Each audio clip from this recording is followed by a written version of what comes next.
So we'll try to see why Arjuna is asking this question. Is that all right? So we'll go to the previous chapter. In the previous chapter, Krishna was speaking about faith.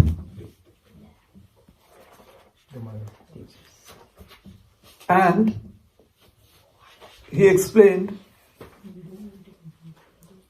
two ways that people express their personality in this world. One way is the way of the divine, and the other way is the way of the demoniac. And after explaining that in detail, in verse number 23, he says something interesting. So please open verse number 23. 16th chapter, verse number 23.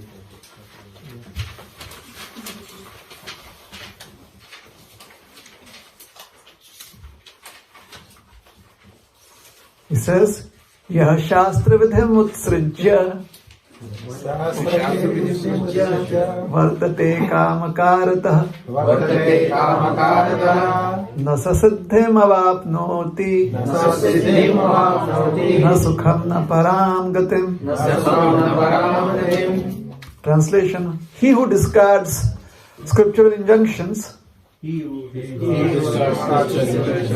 and acts according to his own whims attains neither perfection nor happiness nor the supreme destination. Alright, so what is the similarity between this verse and verse number 17.1? I wasn't listening. Krishna said something, saying that, people who don't follow this, they don't attain these things. Yes. But I think in this world, people will be there. Then I think he's asking what happens to those people. And so speaks the Paramatma. Because he made a definitive statement there. Do you think Arjuna is being a copycat? See the first line in the Sanskrit verse. What is the first line in verse number 16.23? Yah shastra vidhim utsrijya. And what is 17.1? Same line. Similar words, isn't it? Did you notice that before? See, I get some prize for this, isn't it? I'm pointing out the similarities. You get the time. I get to give you prasad today. That's what he's saying. That's my prize. Yah shastra vidhim utsrijya. Shastra vidhi means the norms, the injunctions that have been put down in the scriptures. Shastra means scriptures. Utsrijya means given up. So Krishna is saying one who gives up, and Arjuna is asking one who gives up. Krishna is saying one who gives up scriptures, kamakarata. Because they are too much involved in sense gratification. And how does Arjuna explain this? What does Arjuna say? They give up scriptures, shraddhayan pita. So they are giving up scriptures, or they are not following scriptures. Yajante shraddhayan pita. There is vartate kamakarata. So they do what they want to do. 16.23 is that I want to do such and such activity and I will not follow the scriptures. Because I just want to enjoy. And 17.1 is, there are some people, Yajante, they are offering worship with faith. However, they are not following the scriptural injunctions. So why does Arjuna bring up this scenario? That is interesting.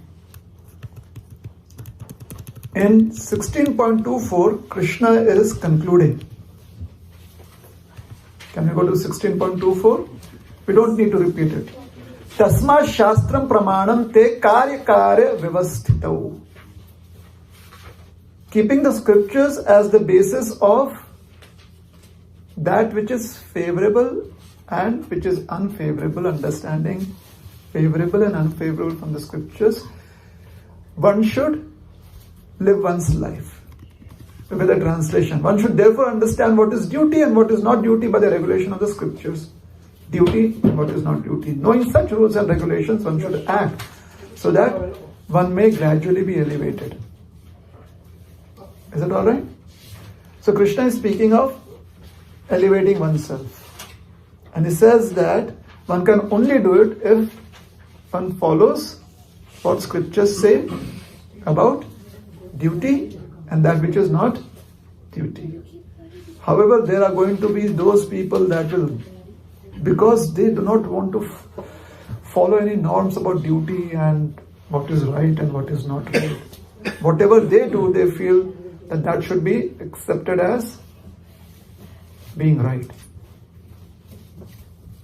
So for such people, Krishna says that they are not happy now, nor will they be happy in the future.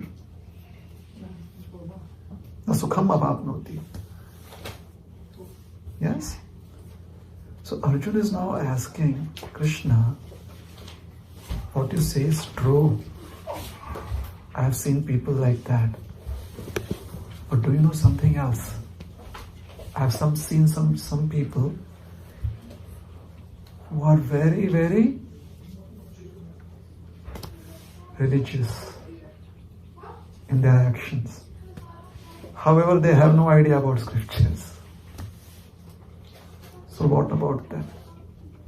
Is that a fair enough question? These are people who have faith. In 16.23, Krishna is explaining about those who are not having faith.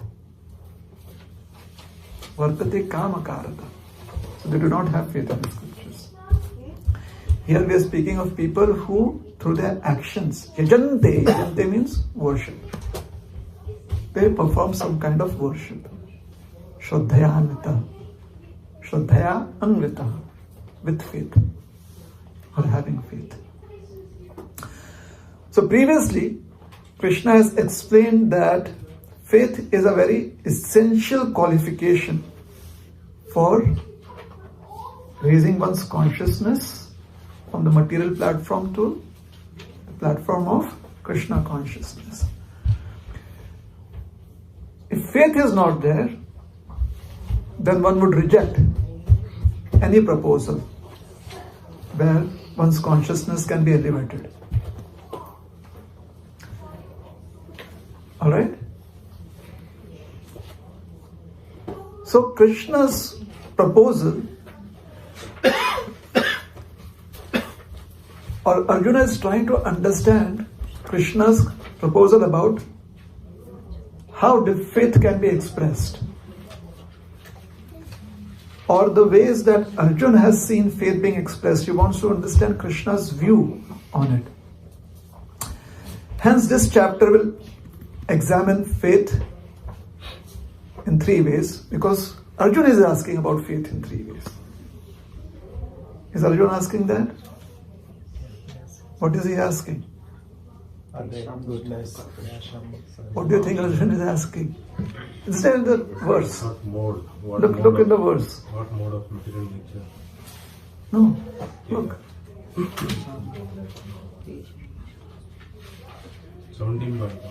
17.1.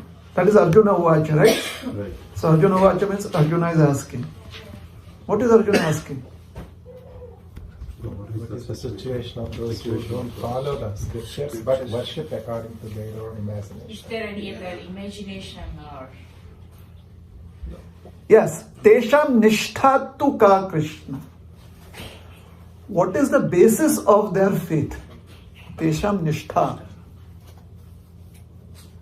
What is the basis? What is their position? What is their perspective? The perspective from which they have, based on which they have this kind of faith. Sattvam aho rajas tamaha. Is it sattva? Is it rajas? Is it rajas? Is it tamas? Is it in the mode of goodness? Is it in the mode of passion? Or is it in the mode of ignorance? So the entire chapter will be divisions of faith. So it is not that Krishna wants to give an extra class. The problem is with Arjun. If Arjun had kept quiet, we would have one chapter less in the Bhagavad Gita. But we are fortunate that Arjuna is asking about faith and divisions of faith. Now, please remember, these divisions of faith that Arjuna is bringing up in his question in 17.1 is about worship. Such worship does not have understanding of scriptures. So there could be various reasons why there is no understanding of scriptures. The first point that we understand is faith is the basis or is what is being asked about by Arjuna, because Krishna referred to faith as very important. Arjuna is saying, sir, I've seen different kinds of faith. And Krishna is smiling, yes, I knew you would ask. Hence I brought up that point. Krishna specifically mentions about those who reject faith, or those who are faithless because they reject the scriptures. He specifically mentions that. So Arjuna is asking, what if someone does not know about the scriptures and has faith? Can that faith be classified into goodness, passion, or ignorance? What is goodness? Goodness is where you accept things. Passion is where you inquire, what will I get if I accept, and what will I lose if I reject? And what is ignorance? Ignorance is I don't care. And if someone says, it is helpful for you, well, you take it, I don't care. So what is goodness? Where you accept. You're like, yeah, that sounds good. Yes, I think I'll do it. Acceptance is there. What is passion? Passion is not inquire. Passion is calculating what benefit I will get by accepting. interested in benefit, loss. So cost benefit analysis. That is passion. Alright? And what is ignorance? Ignorance is I don't care. I have other things to do, or I'm not interested.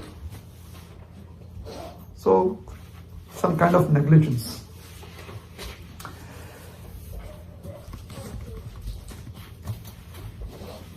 Anyone who follows the injunctions in the scriptures, especially the Vedic literatures,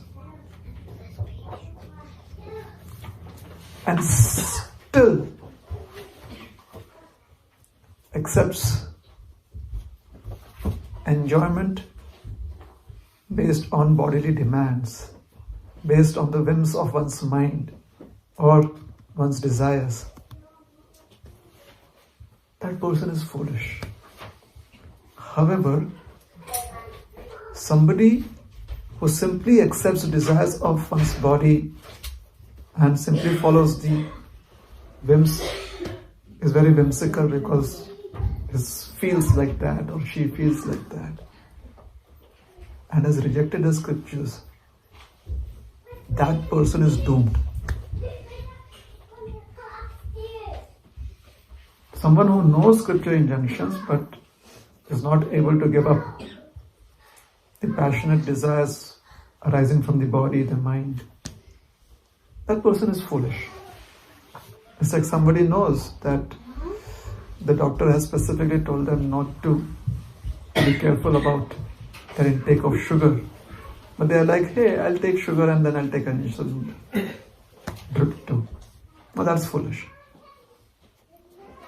Someone who knows that the doctor has said that you should be careful about it, and that person says, I don't care what the doctor says. And today they have this norm, tomorrow they'll have something else coming up. I'll just enjoy. But that person is doomed. Because that person is not even taking the precaution of an insulin drip. Like, I'll just eat what I want and nothing is going to happen to me. I know I'm in control of my body. I'm in control of my blood sugar. I will burn off my sugar. So that person is doomed. So that person will suffer the reactions of such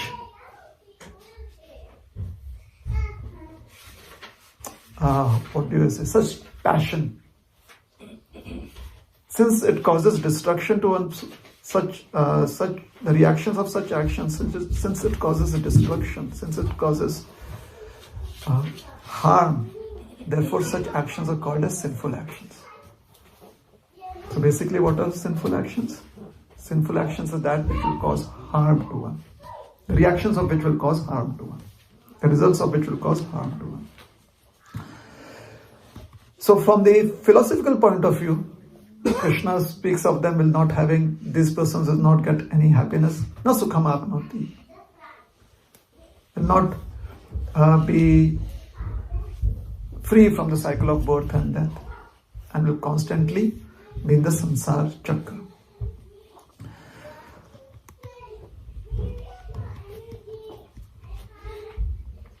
There are people who are not very passionate in that sense.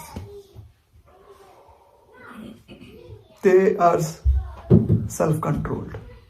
They understand with their intelligence that giving in to desires is not helpful.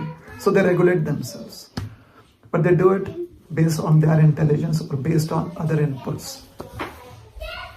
They have no idea of scriptural injunctions and regulations of scriptural injunctions.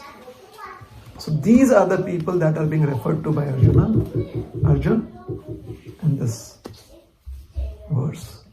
Common question, especially modern day educated people. Can one not be good if one has not read the scriptures?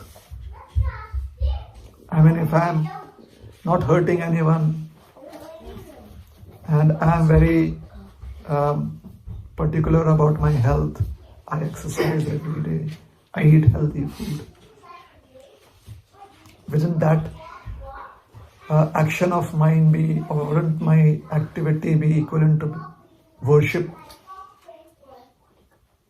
Now, if I consider my health to be God, if I consider my life to be Bhagavan, and I take care of my health, isn't that worship too? I mean, educated people, they come up with some nice, seemingly intelligent, educated responses. You've heard that? Have you ever felt like that? Ever felt like that? Good. It shows that one is using one's intelligence.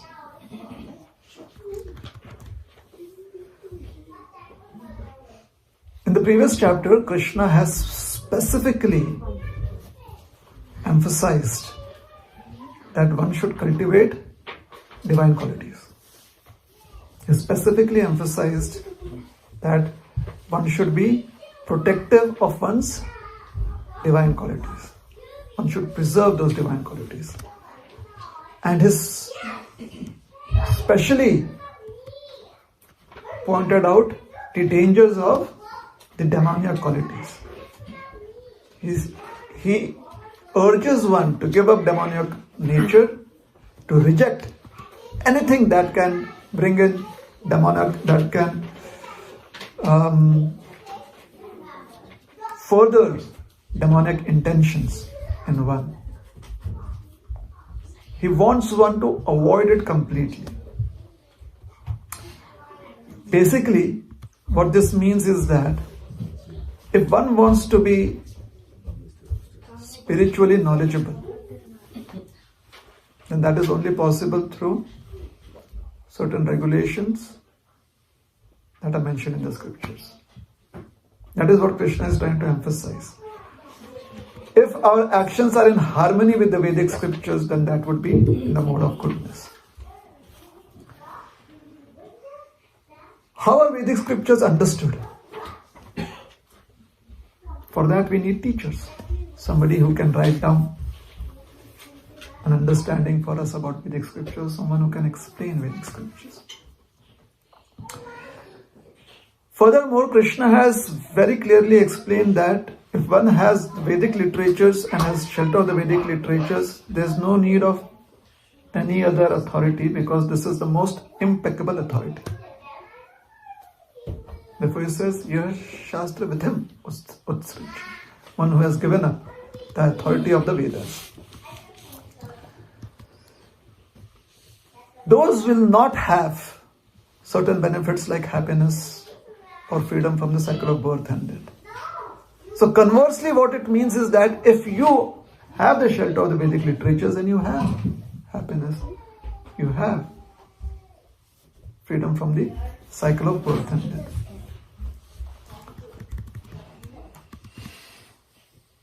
In the 17th chapter, hence, Krishna will try to explain the three divisions of faith. He has established actions that has to be based on sattvic intent, the mode of goodness. So in the 17th chapter, because Arjuna has specifically brought up the point of goodness, passion and ignorance, he'll explain tapasya in the mode of goodness, passion and ignorance, because everyone does some kind of sacrifice. For example, if somebody is in tamogun, he's sleeping, or she's sleeping, and doesn't want to give up sleep, then they have to perform the austerity of giving up eating. So if people come and wake them up, they've been sleeping for 12 hours, wake up, eat something. It's good for your health. They're like, oh, I'll eat later. Because they want to. So that's an austerity. Tapasya. Like Kumbhakarna, 6 months, 12 months. No eating. Just sleeping. One day he wakes up, only eats. So fasting is an austerity. It is. So tapasya can be in the form of sattva, rajas or tamas. Similarly, any worship that we do, any rituals that we perform, that can also be in the modes of either goodness, passion or ignorance. Similarly, any charity that we do, that can be in the mode of goodness, passion and ignorance. Any kind of food that we eat, that food will be in the mode of goodness, passion and ignorance. So he goes on to explain various different categories. And conclusion would be that despite all of these divisions that are there, even if your actions or your food intake or your sacrifices or your charity is in the mode of goodness, it has to be recommended by the scriptures. Or very emphatically Krishna says, scriptures encourage you to be in the mode of goodness. So if you want to be in the mode of goodness, you follow scriptures. You read scriptures.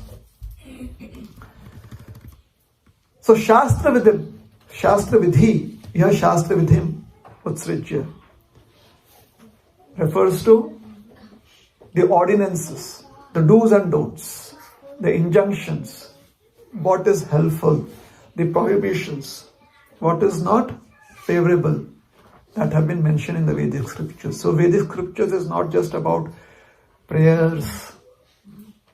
Scriptures are not just about shlokas. Many times people think that, oh, scriptures, Bhagavad Gita, I'll have to memorize so many chapters of the Bhagavad Gita. So that is the format of the Gita. What is the intent of the Gita? The intent of the Gita is to give us vidhi, injunctions. What is the intent of the Vedas? The Shruti, give us vidhi, injunctions. Ordinances. What ordinances? Ordinances are norms, regulations. Yah Shastra Vidhim Utsricya Vartate Shraddhayanvita. Shraddhaya. vitaha. Tesham nishtha. The word nishtha has been used. Tesham nishtha tu ka Krishna. Typically nishtha means faith. Here Arjuna is asking Tesham nishtha. What is their faith? Or what kind of faith is there which is making them worship?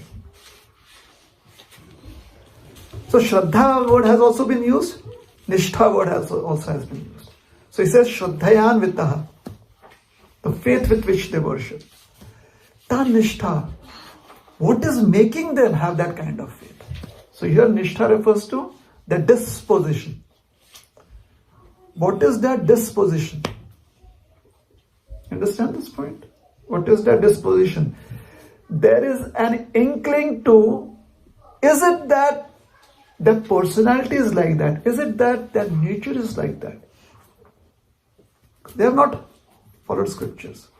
So is it that by nature they express their faith? So what does it mean by nature? It means that, is it that by birth or because of the family that they got raised in? So if it is by birth and the family that they are, or the culture that they are raised in, isn't that because of the past activities? So if it is because of the past activities and past reactions, isn't it because of the desires that they made in the past activities and past reactions? So it is as if they did certain actions which manifested in the form of a seed. That seed got implanted in the new life. In the new life, now that seed has lost its existence and has become a tree, and the tree is now going to give more seeds. So it's a perpetual cycle.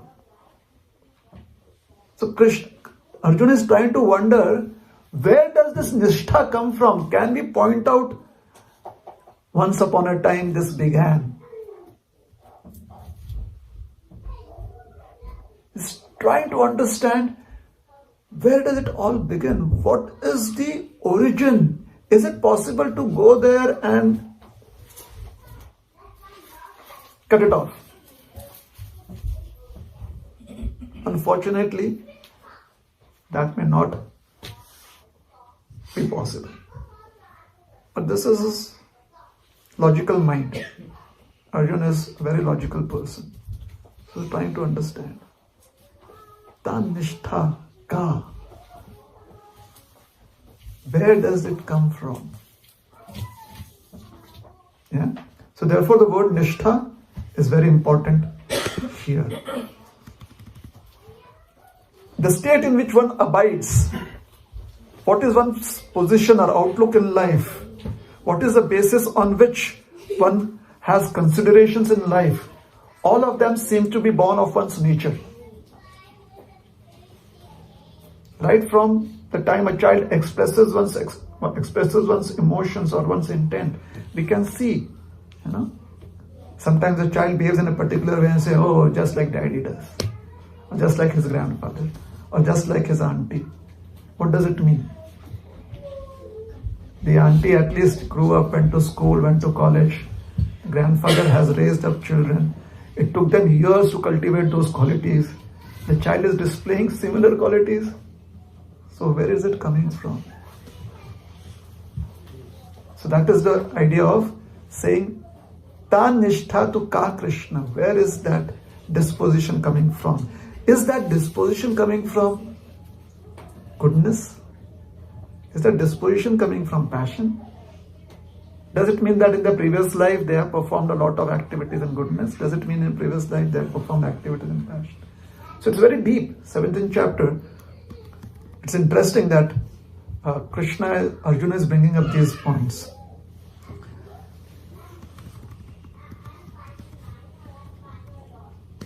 Shraddha, when it is said Shastra Shraddha, because Shastra Uttrid. So what is faith in Vedic scriptures? Faith in Vedic scriptures means a firm belief in sacred traditions that have been tested by various generations previously to be true and proven by time to be eternally, spiritually potent. This is explained to us. We receive it from a present teacher, that is the spiritual master. This is what is faith in the scriptures. Shall I repeat it again? Faith in Vedic scriptures means firm belief in certain sacraments, sacred traditions. Scriptures explain, so they are the traditions, which has been tested by time, in time, through various generations. Previous generation also followed the same tradition. Previous generations, they have followed the same tradition. Can you imagine? Krishna also told Arjuna, come on Arjuna, before the war, come to the weekly Bhagavad Gita class. We'll have it right here. Tradition since then, 5,000 years ago. And after that, every generation is repeatedly following that tradition. So it's a sacred tradition. It has been tested by time. How? It survived.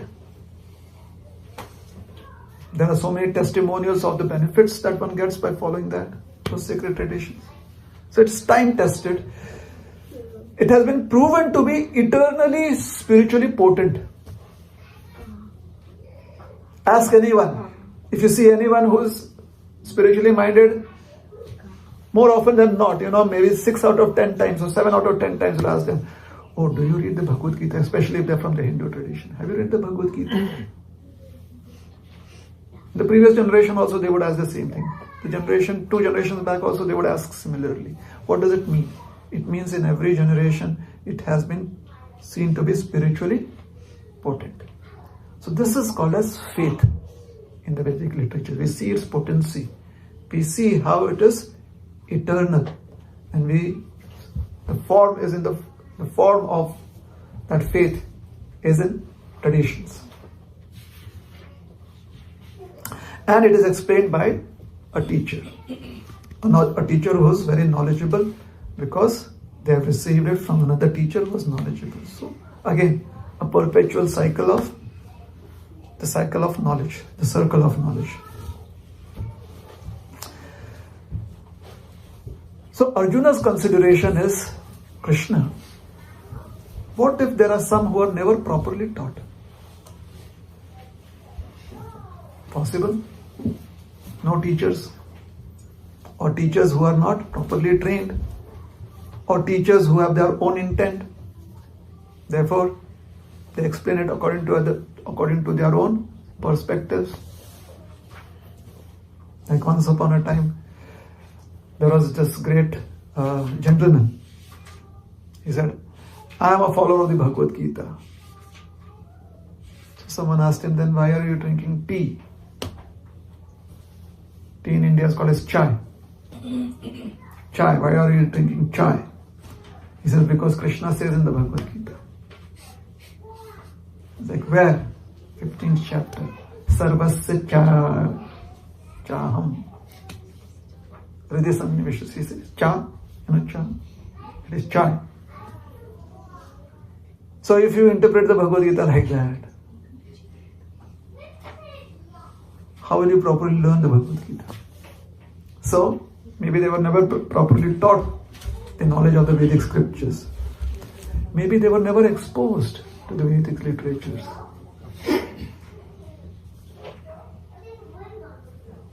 Once sometimes when you do book distribution on the streets in the West, you give them a book and they look at it, they're like, what is this? This chariot? And who is this? So sometimes you introduce it, oh, this is the story of a warrior prince who was in deep depression and received, there was a motivational teacher who guided him. Now, is that how? They're never exposed to the Bhagavad Gita. So, what do they know? If no one gives them a book, they'll never read the book. They'll never read the Vedic scriptures. Or they are unaware of the teachings. They're like, what? Veda? What is it? Vedic tradition? What is that? Or what if someone is unqualified to learn the knowledge of the Vedic scriptures due to circumstances? Very poor, far out places. They have no facility to come to a satsang program. So due to circumstances, if they are unqualified to learn the knowledge of the Vedic scriptures, despite these challenges, if they have good behavior, like they worship, and they worship with faith. Who they worship, that is of their own imagination. They may worship another man or a woman. Sometimes they may worship an animal. They may worship a stone. They may worship a tree. They may worship nature. They may worship according to what they feel is worshipable. But they worship with faith.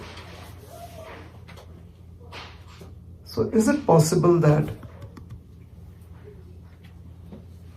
their faith can be graded into goodness, passion, and ignorance? Because Arjuna has asked about faith, Krishna explains to him what is categorized as goodness, passion, and ignorance in terms of our eating habits, in terms of our dana, yajna. He explains the three divisions of various activities. And then he'll come to faith. First he explains what are the various activities, the various situations according to the three modes of material nature. Because the question being asked is that they worship. So if they are going to feed someone, if they are going to help someone out, if they are going to bring the necessities of another person to them, is that worship? They do not know the Vedic literature. So Krishna is going to explain to Arjuna all of this.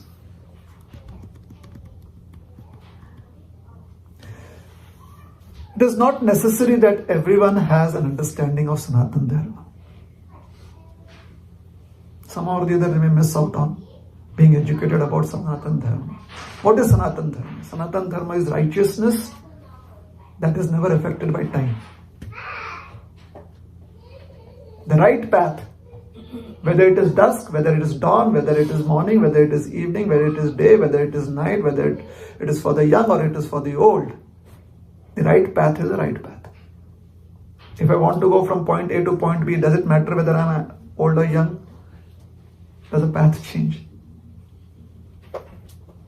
So righteousness, which is not affected by time, which is always there. Therefore, eternal righteousness, wherein the consciousness is expressed in terms of injunctions of the Vedas. That is Sanatana Dharma. Sometimes people think Sanatana Dharma is externals. Those externals are because the scriptures mention it. That is why 10 people will have the same externals. It is like a uniform. What is uniform? Everyone follows it. So uniform code of conduct. So the scriptures mention the uniform code of conduct, and hence those who accept the scriptures follow that path of righteousness. So that is Sanatana Dharma. So there is the possibility that there could be a category of people, and a large category of people who have never received the instructions of Sanatana Dharma. And this could be due to various causes. First of all, their ignorance. They're completely unaware of it. Secondly, it could be because of their laziness. They're like, you just tell me what to do. Don't teach me all these things. I'll just do. No. Just tell me cleaning pots, I'll do cleaning pots. Service, I'll do service. But don't tell me that you have to wake up in the morning, you have to chant Hare Krishna. Just tell me service. Yeah.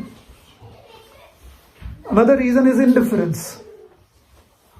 Hundreds of people died. Do you think they are reborn somewhere? Where are they reborn? And even if they are reborn, so what? They lived a very good life now. they live another good life if they take birth again. I was talking to someone that you should be careful about your previous birth. So he asked me, what do you think? How is my life right now?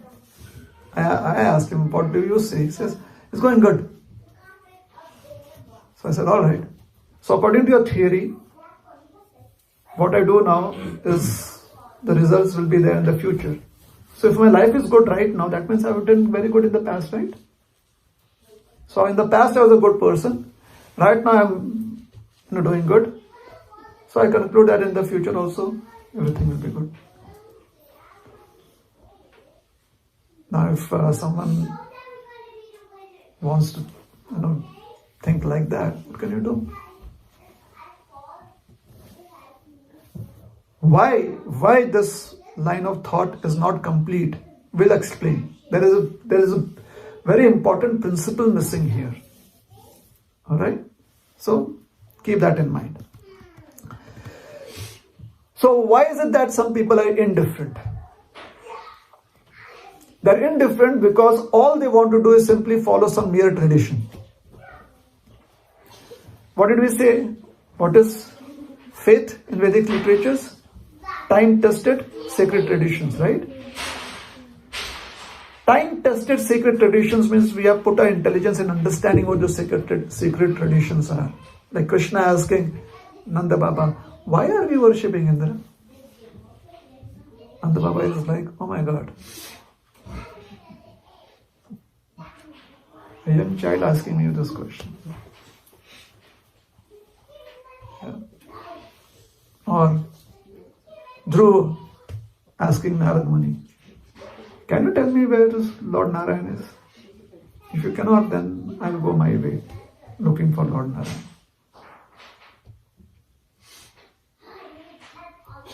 It's not that Dhruv is simply following some tradition.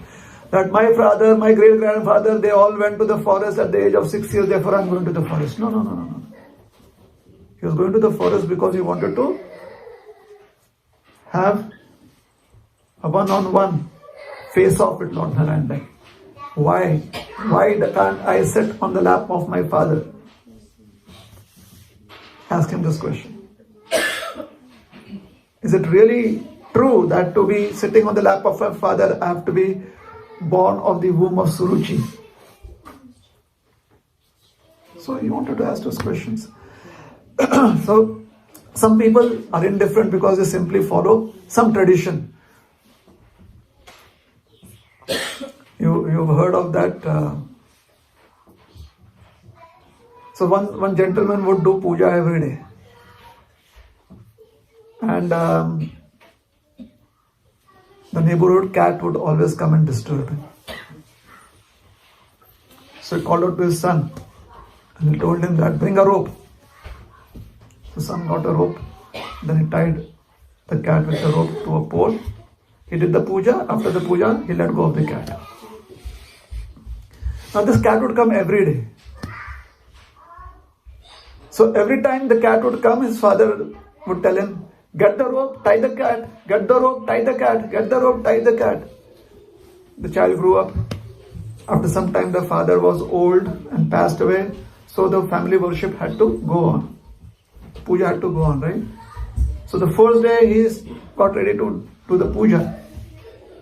He called out to his son, get a rope, get a cat. Tie them to the... You ask them why? Tradition, auspicious. They'll come up with so many reasons. So this is why Arjuna is wanting to ask questions like that. Arjuna is also very concerned about the age that people live in, like in present day times. In present day times, some people who do not want to understand Vedic literatures, they feel that it's so difficult to understand its meanings. The meaning is so difficult to understand. Why couldn't Krishna speak in simple Telugu? all these complex words, or Hindi or Gujarati. Like Krishna could have begun his conversation like, Kem cho Arjuna? Arjuna could have said, Majama. Like that. So very difficult to understand the meaning of the scriptures. Oh, I read the first page and I have such a big headache.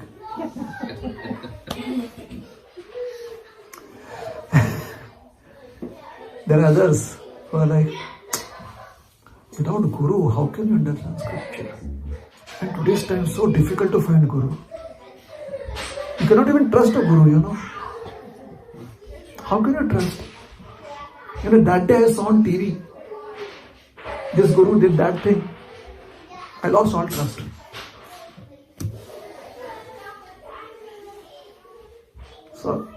So difficult to get somebody who can teach me scriptures. Once we were trying to distribute a book to someone. He says, I can't touch it. I just ate non-vegetarian food. My whole body is contaminated. Now, why would anyone want to contaminate their body? I have no idea. And then accept the fact that they have contaminated the body and therefore they cannot touch the pure book.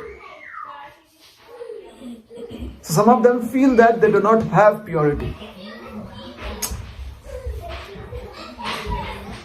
In Mumbai, we meet people like that. Tu miss kara.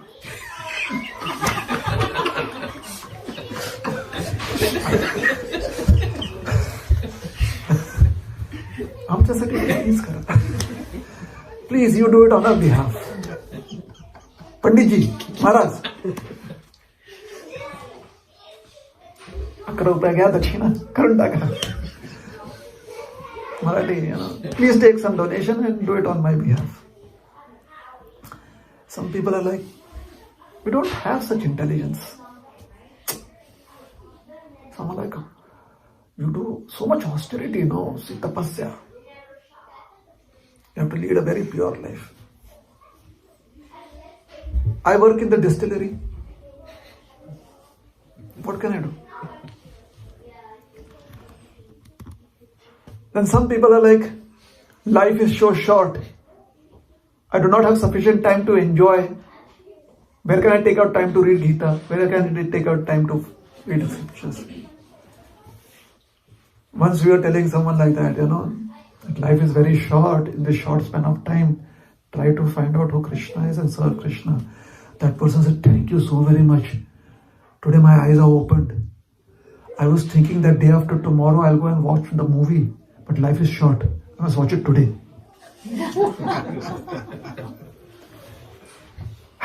Okay.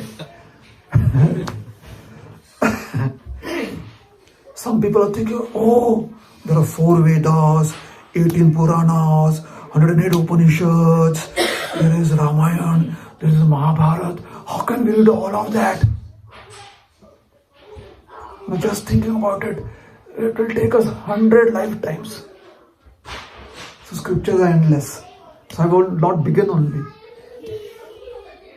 Cannot read scriptures. Others are like, since the time I have started practicing, some principles of spirituality, there are so many problems in my life. My neighbor won't talk to me nicely. They're like, hey, you don't drink coffee, you're no longer a friend. I've lost my friends. My relatives do not invite me to parties. And do you know, when we go to Disneyland, we don't even have anything to eat. No vegetarian food. Where can I get? In any hotel, no food without onion and garlic. So difficult. Since the time, just thinking about this lifestyle, I'm like, no, I don't want to read the Vedic literature, because I'll read them, I'll understand. If I don't eat food, sattvic food, then I'm going to hell. I don't want to read them. Then there are others for whom facilities are not available. You give them a Bhagavad Gita. Sometimes you give them a Bhagavad Gita and you say, this is Bhagavad Gita as it is. They ask, do you have an Assamese language? I don't understand English so well. And we don't have in the Assamese language. We don't have it. Somebody says, do you have it in the Spanish language? And at that moment we don't have. Not carrying it. So, for some, the facilities are not available.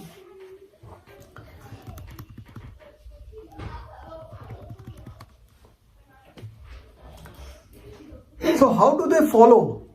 What makes them follow with so much faith? How do they do that worship with faith? Just like a child. We tell the child, say hello. And the child says hello. Now say goodbye. The child says goodbye. So similarly, someone told them, do like this 10 times. So they do 10 times.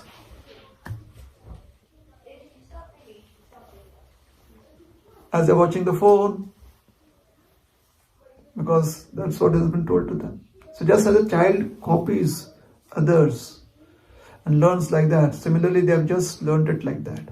They haven't really understood it. Just as one blind man takes hold of another person that has sight and follows them, similarly they simply see someone else who knows what is being done, but they simply follow it without understanding from that person what is to be done. They simply follow the ritual. So this is how they do it. They feel this is good, this is right, this is important, and they do it. So why should they speak truthfully? Because somebody told them to speak truthfully. Somebody promised them that if you speak truthfully, then everything good will happen in their life. That is how they do it. They don't understand that by being truthful, they save a lot of time and energy. Because when you speak lies, then to cover up that lie, you need another 10 lies. Is it true or is it not? For example, if you have failed an exam and you tell them, actually, I did well, but the teacher did not give me good marks. The teacher is very, doesn't like me at all. Therefore, the teacher gave me less marks. So you told one lie now. So the next question comes, why doesn't the teacher like you? I don't know. Just doesn't like my face. So what is wrong with your face? Now you have to answer questions. Now if you just said, I failed because I did not do it properly, most probably they'll say that, okay, next time do well. Or why is it that always you fail? Therefore don't go to school. That is where it will end. But when you start speaking lies, waste time and energy. So being truthful, this is what the scriptures say. Being truthful saves your time and energy. You can use the time and energy in better purposes.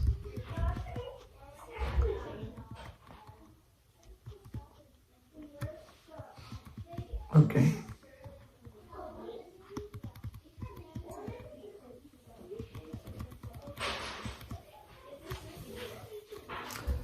So this is how Arjuna is trying to inquire from Krishna. That Krishna, there are so many ways that I understand that somebody could be having faith in a particular tradition, having faith in a particular activity, or faith in a particular principle. However, they do not know why that principle is there. They do not know why. Yeah? Because they have not read the scriptures. So where does that nishtha come from? Where do they get that faith from? Where do they get that disposition from? Is it because of the past good activities? Is it because of the past rajasic activities, passionate activities? Is it because of the past tamasic activities? What is it? Where does that faith come from? So when people perform actions that are considered to be good, despite not knowing the scriptures, the problem is they only know that the action is good. Scripture explains to them why those actions are good for them. Because when they save the time and energy by performing actions that have clarity, good actions means that have clarity, that are very clear, transparent actions. That time and energy can be used in understanding the non-permanent existence of the body and the permanent existence of the soul. no other avenue except the Vedic literatures gives you detailed understanding of the permanent existence of the soul and the non-permanent existence of the body. And with this understanding that the soul that is eternal is now trapped in this body that is non-permanent, hence perform actions that are in the mode of goodness so that you save your time and energy to free, to meditate on principles that will help you become free from this bondage. Now, if somebody just does good actions, has not read scriptures, do you think they'll have an understanding of what is the soul, what is the body? They miss out on it. Hence, the world does not need good people. The world needs people who follow scriptures, because people who follow scriptures are by default good. The passion and ignorance are problematic, but sometimes people think that just because you are good, then why should you, why read Gita and all this? Just be good. Yeah, be good. But do you know why you have to be good? Because a human being should be good. But you are not a human being. You are born as a human, you will die as a human. Your existence is not just from birth to death. Your existence is before birth and after death too. Where are you going to get that knowledge from if not from the scriptures? Hence, yah shastra vidhim utsrichya vartate shraddhaya, no, yajante shraddhaya. Even if they follow all traditions properly, because they have not understood the scriptures, their actions are ultimately, in the eternal sense, zero.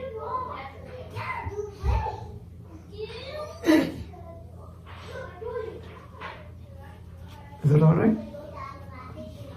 Hence, when Krishna starts explaining the 3 divisions of faith, it is going to be a very interesting conversation. Okay?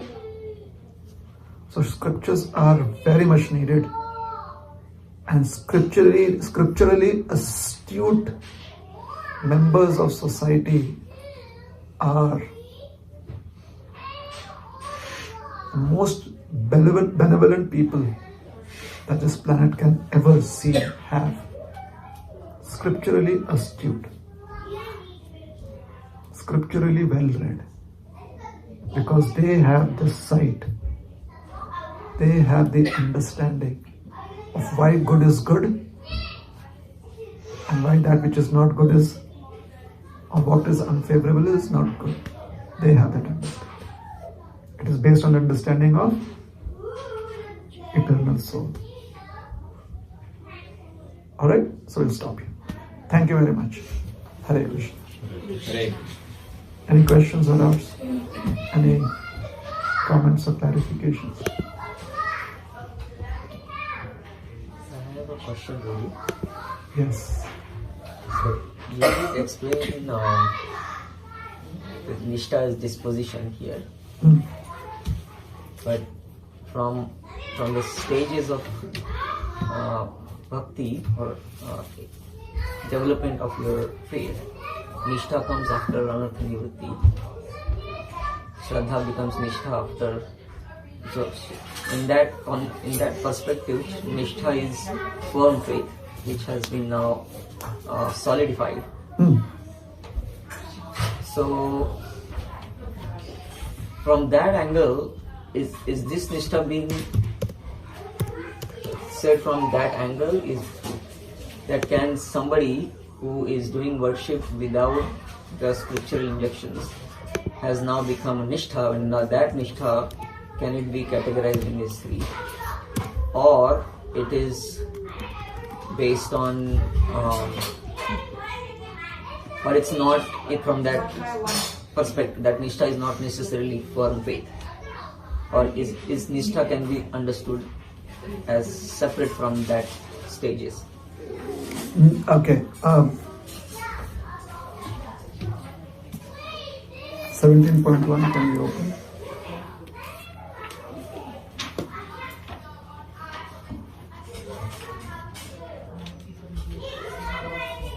Alright. So I'm going to just read and you can follow. Yajante, word for word meaning worship. Shraddhaya, full faith. So worship with full faith. Anvita, possessed of. So one is possessed of that full faith. Tesham, of them, nishtha, the faith. The faith. So it is a noun here. It is not an adjective. That makes sense? Yeah. So here the word nishtha is used as a noun, the faith.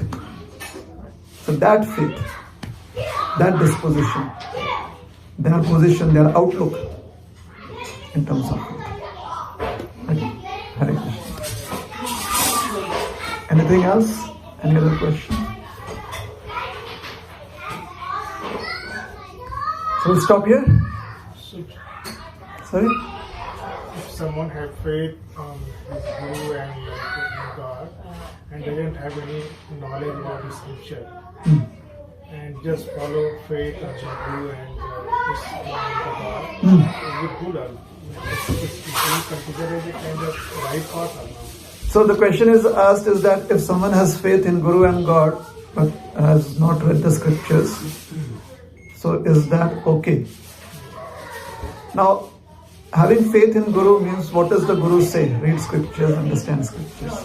Like someone is like illiterate, doesn't have capacity to read. Like the Valmiki did not have like necessarily like knowledge of something. And he has firm belief on the Narada Muni as a guru and this follows.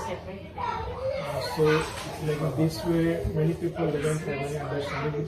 Kind of illiterate because have a strong faith in the guru and the God and just follow. So do this considered as a right or? Even if Valmiki, if we accept that as an illiterate person, he followed Narada Muni. Narada Muni, by his instructions, made him literate. Did he make him literate? Yeah. So that is what a guru does. So a guru will make you literate or make a disciple literate in scriptures. Like, but nowadays, it's kind of like someone is in the village doesn't have any knowledge of the scripture, kind of illiterate. Is it possible to like, they will grow in spiritually or not? Like they have firm belief in their guru and God, and they don't have like There is okay. This is we are looking from the perspective of the person that has faith in Guru and God.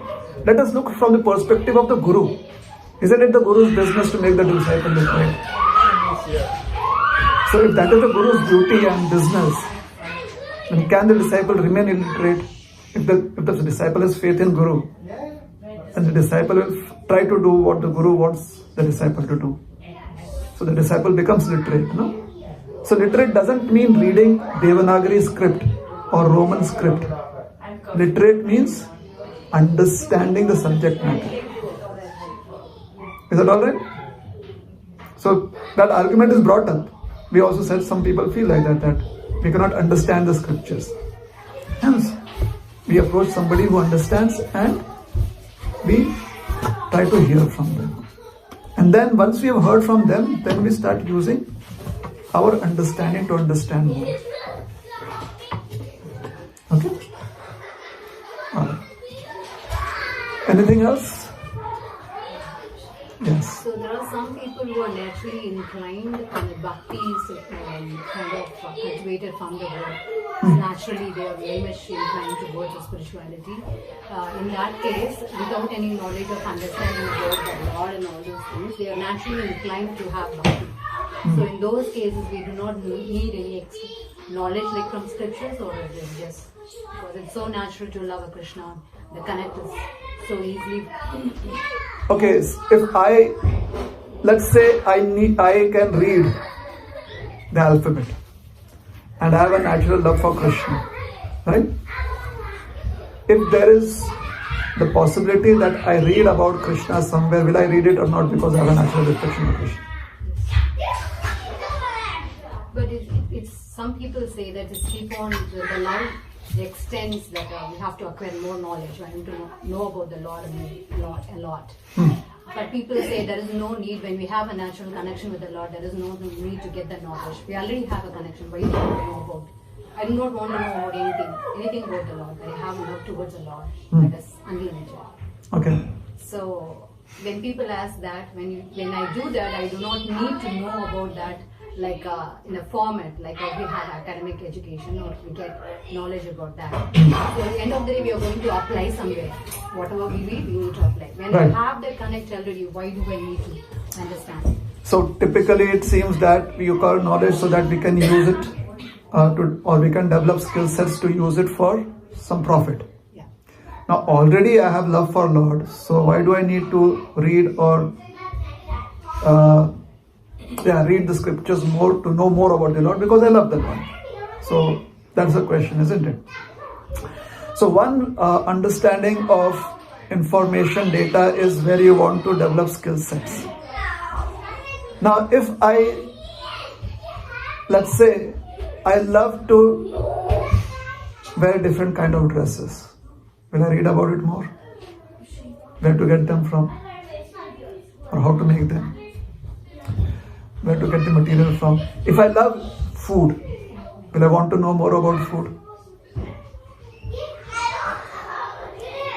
So one example is where you only use it as a skill set. The other example is where you want to possess more. You express love like that, isn't it? Now this is about objects of this material world. Krishna is all attractive. So if you love Krishna, you would want to know more about Krishna. Yes? Like, okay Krishna, I really love you. Please tell me what I can do for you now. Krishna says, read the Bhagavad Gita. Krishna, I love you. Do you love me? Krishna says, read the Bhagavad Gita. I've answered that question there. So it's like all your questions that you can ever ask, the answer has been given. And if someone says, I love Krishna, therefore I don't have any questions, that doesn't make sense, no? If I love Krishna, then I'll ask Krishna, Krishna, are you happy with what I'm doing? Isn't love like that? Yeah, but as you said, there are people who doesn't have facility, who doesn't have applied the intelligence to grow the faith or something like that. So when they do not have that intelligence to go dive in deep and understand about the Lord, they just want to simply do a sadhanas or any other way they want. It's still there are people like that I've seen. So again, doing sadhana or expressing that love, scriptures help you do it in ways that saves your time and energy, because they explain to you the difference between body and soul. Now, if we do not really understand that, if we kind of just think that, oh no, I know that I'm not the body, I'm the soul. The more information we have about it, the better equipped we are. So, if one has that kind of inclination, it would seem natural for them to know, to update themselves whenever possible. Is that all right? That is why scriptures are simply there so that they're like a manual. A manual saves you time and energy. Now, loving Krishna seems to be very easy. However, it is complicated because we have so many distractions. So scriptures helps us understand what to do with those distractions. Our love will not teach us what to do with those distractions. So that is why scriptures are needed. Okay. So we'll stop here. Hare Krishna. Thank you very much. Srila Prabhupada ki jai. Granthara Srimad Bhagavad Gita ki jai.